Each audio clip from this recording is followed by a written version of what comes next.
Hello, everyone. My name is Nauman and I'm an associate professor at Peking Institute of Technology, Sweden. Today, I'm presenting our study where we have reflected on the impact of our proposal for innovation measurement in the software industry. Both the innovation paper and the work presented today is a collaboration with Dr. Henry Edison and Professor Richard Torkar. The proposal for innovation measurement was published in an article in the Journal of Systems and Software in 2013. In that study, we had conducted a systematic literature review and used survey research to collect information about innovation measurement in literature and in the software industry. The synthesis of the collected data was presented in the form of a comprehensive definition of innovation. Furthermore, we presented a model and an associated set of metrics to quantify the capability, output, and performance of innovation. The paper has been received very well in the research community, which is indicated by the number of citations it has accumulated over the years.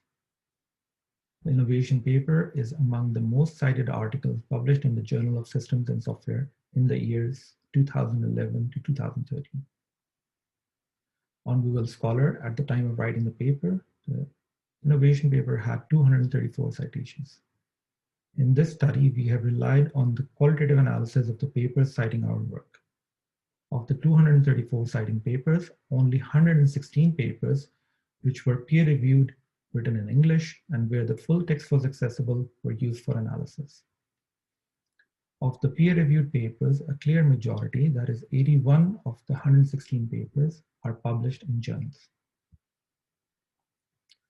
To understand the impact of our work, we analyzed how the citing papers have used our proposal. For this purpose, we used the classification schema proposed by Tufel et al. It has 4 main categories, which in our case mean categorizing whether a citing paper reports a weakness, comparison, or an application of our work.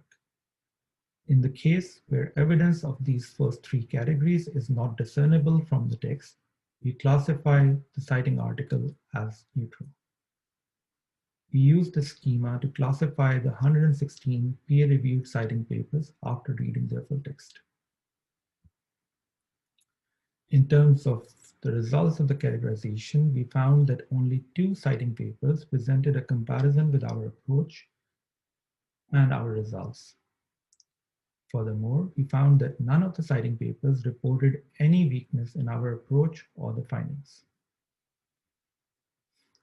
Only 38 of the 116 citing articles present a positive sentiment towards our work.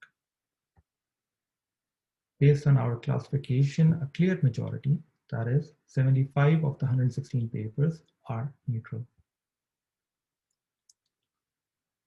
We found that surprisingly, there are more citations to our work from fields other than computing, even though our paper is clearly positioned for software industry and was published in the Journal of Systems and Software. In the citing articles from computing, a few interesting themes related to innovation were also visible, which include open innovation, role of innovation stimuli, and the process models for innovation management. In our original study, we took an organization-centric view for innovation management. It will be interesting to explore how the task of innovation management and measurement changes in the context of open innovation. I conclude my presentation with some observations and need for improvement in research. A significant number of citations that we did not analyze in the current study are from book chapters, theses, and technical reports. This volume indicates the potential relevance of real literature in our systematic secondary studies. And I think this is also well realized in the modern guidelines for multivocal literature reviews. It was, however, surprising to see the lack of critique of our work in the citing papers. Of course, one explanation could be the high quality of our work. However, another plausible explanation is the lack of comparative studies and critical reviews. Also, yet again, our study shows how misleading the number of citations alone can be as an indication of impact. Lastly, the need for us as a community to promote responsible referencing by raising awareness and developing supporting tools for both authors and reviewers of papers has been highlighted.